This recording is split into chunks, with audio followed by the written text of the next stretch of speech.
یک گروه دانشجویان تاجیک دانشگاه دولتی شهر کمسمولسک لب دریای امور در کشور خباروفسک منطقه شرق دور روسیه به رادیوی آزادی شکایت کردند که بیش از 100 نفر آنها از جانب مقامات امنیتی و حفظ حقوق روسیه بهرامانه لطکو و شکنجه شدند. دانشجویان میگویند هرچند در خوابگاه دانشگاه طالب علمان از کشورهای دیگر نیز به سر میبرند، ولی هدف رید صبح 19 می فقط دانشجویان تاجیک بودند. از این قبل درباره رید مقامات روسیه به ضد مهاجران تاجیک در شهرک کاتلنیکی در کنار مسکو و در شهرهای دیگر خبرها به دست رسیده بود. برخی ناظران امور تخمین میزنند که این موج نوی تعقیبات و فشار میتواند به نتیجه های نشست یکم سران خطای و آسیای مرکزی در شهر سیان ربط داشته باشد که خطای در آن نشست به کشورهای آسیای مرکزی وعده قریب 50 میلیارد دلار سرمایه گذاری داده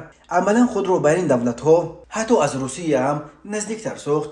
مقامات روسیه و سفارت تاجیکستان در این کشور تا حال برای ضد دانشجویان تاجیک در شهر کمسمولسک لب دریای امور را شرح ندادند، ولی به گفته دانشجویان رید مقامات صبح بر وقت جمعه 19 می سال 2023 در خوابگاه دانشگاه و زمان صورت گرفته است که دانشجویان برای رفتن به درس آمادگی می‌دیدند. یکی از دانشجویان که به دلایل امنیتی نخواست نامش ذکر شود روز 22 می به رادیوی آزادی نقل کرده است که نیروهای امان و فسب به خوابگاه آمده نخست کامراهای نظارتی را خاموش نمودند و دانشجویان را که هیچ عمل خلاف قانون نکرده بودند بیرحمانه زدند.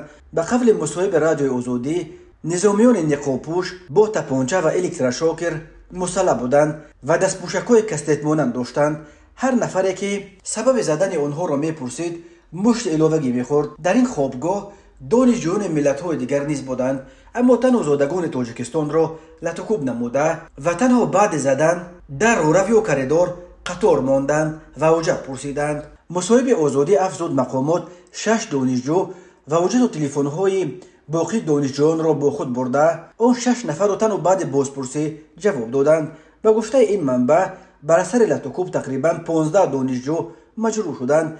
قبلا نیز در دانشگاه تفتیش حجت‌ها از جانب نهادهای دخلدار صورت می‌گرفت، اما چنین برخورد بیرحمانه با دانشجویان بار اول روی داده است. هنگامی که جبر دیده‌ها به مأموریت خوابگاه و دانشگاه مراجعت کرده و سبب چنین بدرفتاری را پرسیدند، آنها گفتند که کاری کردن نمی‌توانند. دانشجویان روز 20 می برابر پس گرفتن تلفن‌هایش به سفارت تاجیکستان در مسکو زنگ زده و کمک خواستند، اما در سفارت گفتند که امروز روز کاری نیست و روز دوشنبه با شما تماس میگیریم، اما تا حال کسی به ما زنگ نزده است، گفتند همسوبتان آزادی. این شکایت دانشجویان تاجیک در حالی است که روزهای آخر از گوشه‌های گوناگون روسیه درباره افزایش ریدها و تعقیب و فشارها به ضد مهاجران تاجیک خبرها به دست میرسند.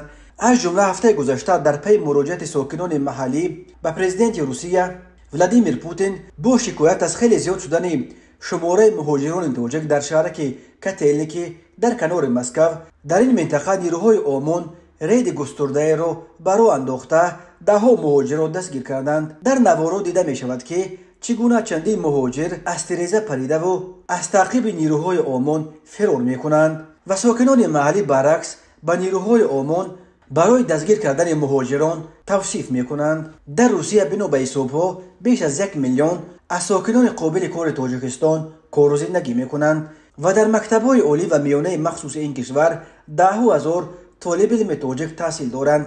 تنها طبق کوتا هر سال تا 1000 دانشجوی تاجیک به مکتب‌های عالی روسیه برای تحصیل پذیرفته می شوند. بر علاوه در سالهای آخر تقریباً 400,000 نفر در 3 سال آخر صاحب شهروندی روسیه شدند.